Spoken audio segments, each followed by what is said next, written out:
Reaction number 1. Alcohols with reactive metals.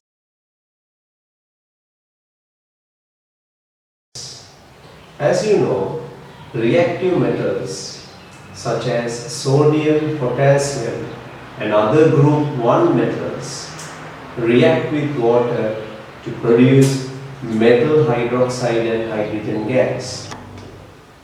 Alcohols do also react with reactive metals in order to produce the metal alkoxide and hydrogen gas. The reaction is very similar both in the observations as well as in the balanced chemical equation. Let me take the first alcohol, which is methanol. It has one carbon atom with OH group. We will take sodium as the example. What happens here? Your hydrogen atom, which is attached to oxygen, will be replaced by sodium atom. The reaction is a redox reaction producing sodium alkoxide. The bond between oxygen and sodium is going to be ionic, and hydrogen atoms will produce hydrogen gas. For the balancing purpose and with convenience, I put half in front of hydrogen in this situation. So this is methanol. Let me condense the formula and write CH3OH plus sodium. You can write the formula of the product in this manner and giving hydrogen. So what's the name of this compound? When sodium reacts with water, it gives you sodium hydroxide. So when sodium reacts with methanol, it gives you sodium methoxide. It gives you sodium methoxide. Here we have methanol will give you methoxide. And let's have a look at the other alcohol. Ethanol will react with sodium. Its hydrogen will be replaced, producing hydrogen gas. And you can see ethanol, sodium, you get sodium ethoxide. Propanol with sodium, you get sodium propoxide. These reactions can also be written with potassium, and you will get the respective products as with sodium.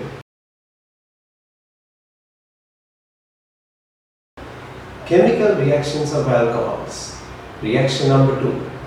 Combustion of alcohols.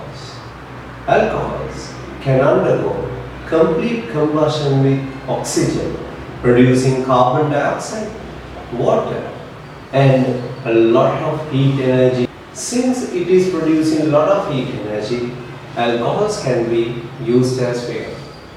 Let me explain you how to write the balance equations and the relevant other information. I'll take the example methanol, which is the first alcohol with one carbon atom. Methanol can react with oxygen when ignited, producing carbon dioxide and water. Alcohols usually undergo complete combustion because alcohol molecules already have one oxygen atom in the molecule, demanding less oxygen compared to alkanes. Here we have one carbon atom which will be converted to carbon dioxide, and we have four hydrogen atoms. So we need to put 2 here in order to get 4 hydrogen atoms that side. Now we can balance the oxygen atoms. We have 2 oxygen atoms here and 2 oxygen atoms there. Altogether, we have 4 oxygen atoms. So now we have to put 4 oxygen atoms here. So let me count this oxygen. So I need only 3 oxygens from O2 because I have 1 oxygen here. Therefore, I put 3 over 2 for the balancing purpose. This is how we balance a combustion of alcohol. First you look at the number of carbon atoms, put the same number of carbon dioxide, and look at the number of hydrogen. You have 4 here, so you have to put 2 water, and then find the total oxygen atoms here.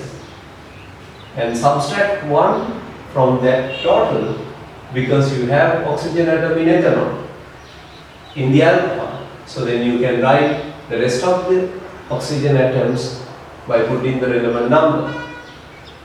Here we go with ethanol as well. So ethanol, when it undergoes complete combustion, it gives carbon dioxide and water. We have 2 carbon atoms, so let me put 2 carbon dioxide. I have 6 hydrogen atoms, therefore I put 3 water molecules.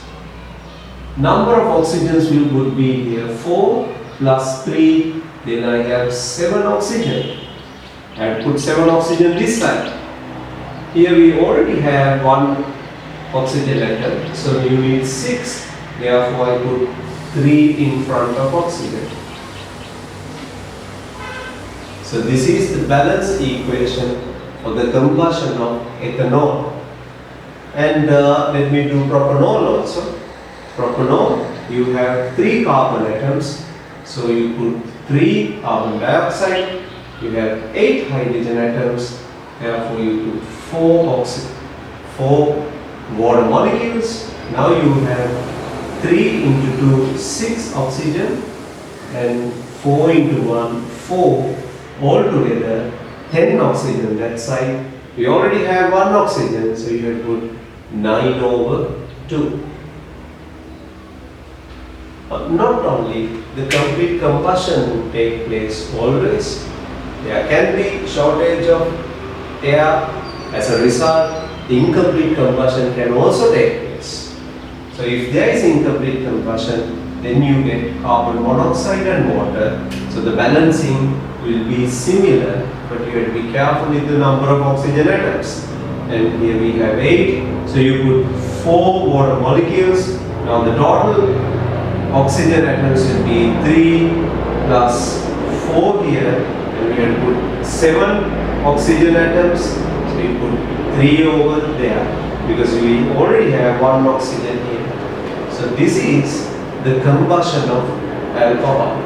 The combustion of alcohol is important these days because the use of petroleum contributes to global warming a lot. But if petroleum can be replaced to a certain extent by alcohols, we can fight global warming. The reason, especially ethanol, is a promising fuel which has been already used in many countries as their vehicle fuel. Because ethanol can be made by fermentation through sugar cane, so it's going to depend on renewable resources. So the plants will absorb carbon dioxide from the atmosphere, which is already there in our normal lifespan of a human, and when we burn ethanol, we release that carbon dioxide back to the atmosphere.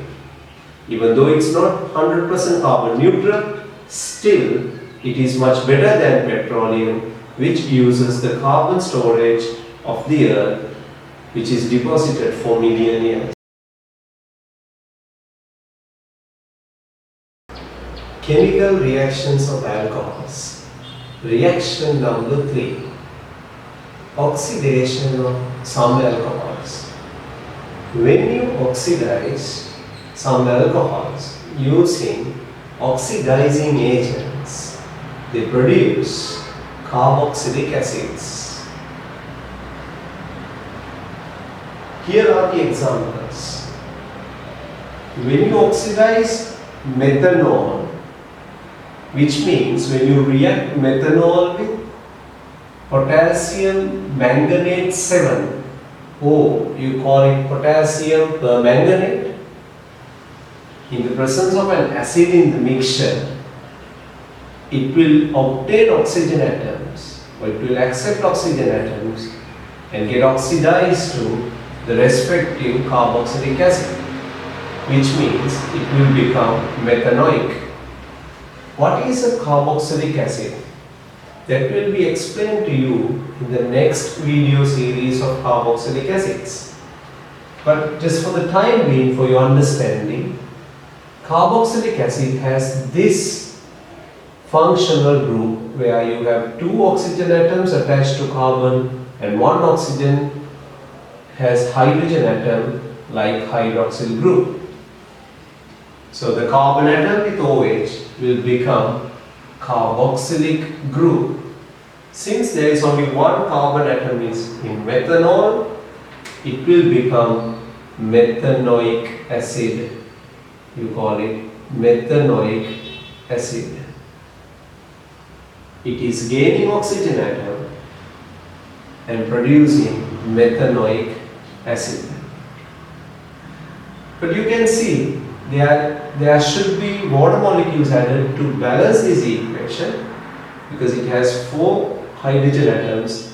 There you have only 2, so I need to add 2 more oxygen atoms, 2 oxygen atoms to balance the total oxygen number. Let's move on. Here it is ethanol, so it should give you ethanoic acid. So the ethanoic is going to be CH3 COOH, and you get water. So balancing purpose, I have to put 2 in front of oxygen. So this acid is called ethanoic acid. Propanol will be oxidized to propanoic acid, which has altogether 3 carbon atoms, but it should be written as C2H5COOH because you have 1 carbon here, so you get water. So this is called propanoic acid. So here we have butanol. Here we have butanol, which will be giving you butanoic acid C3H7COOH and water.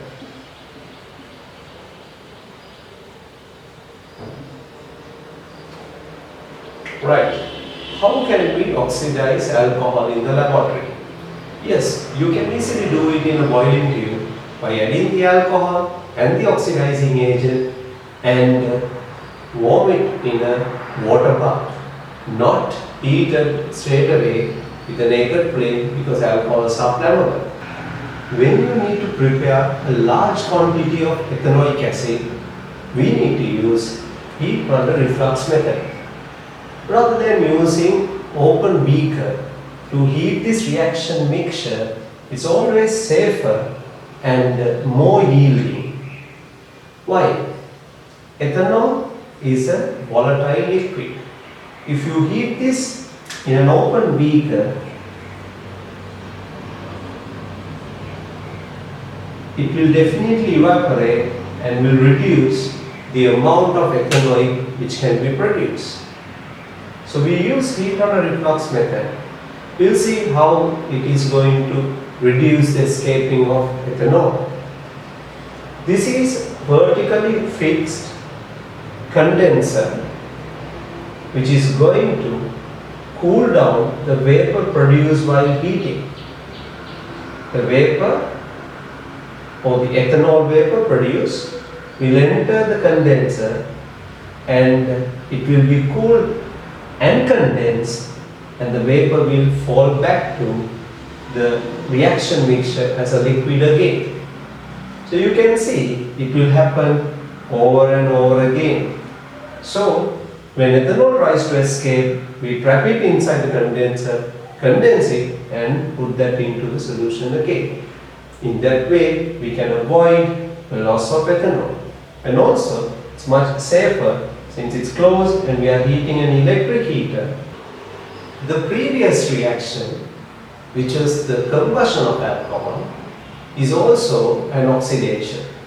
But the difference between the combustion and this oxidation is, in combustion, you get your organic compound completely oxidized to carbon dioxide. But here, it is only oxidized to the respective carboxylic acid. And there, you are using oxygen as the reactant. Here we use oxidizing agents.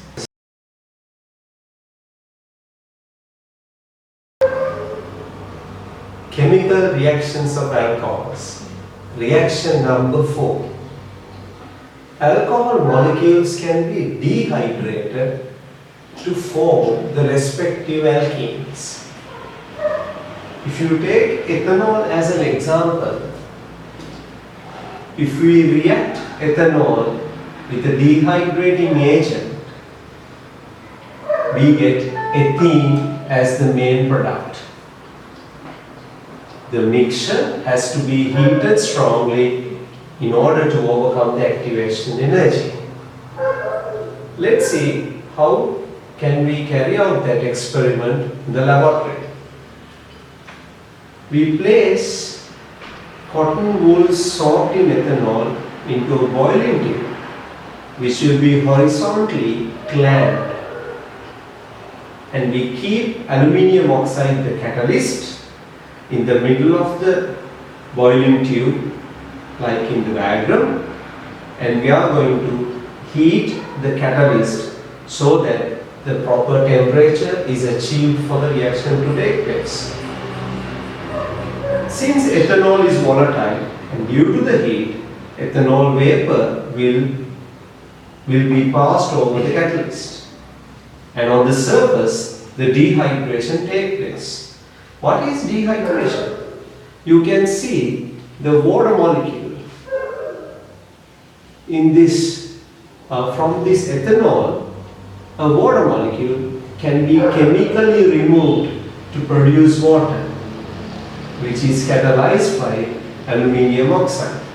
So that particular reaction happens on the surface of the catalyst, and the water vapor and ethene gas will enter the delivery tube, and that vapor mixture will be going through that, and water will be cooled and mixed with normal water. Ethene gas will be collected at the top of the gas jar. So here we have ethene gas.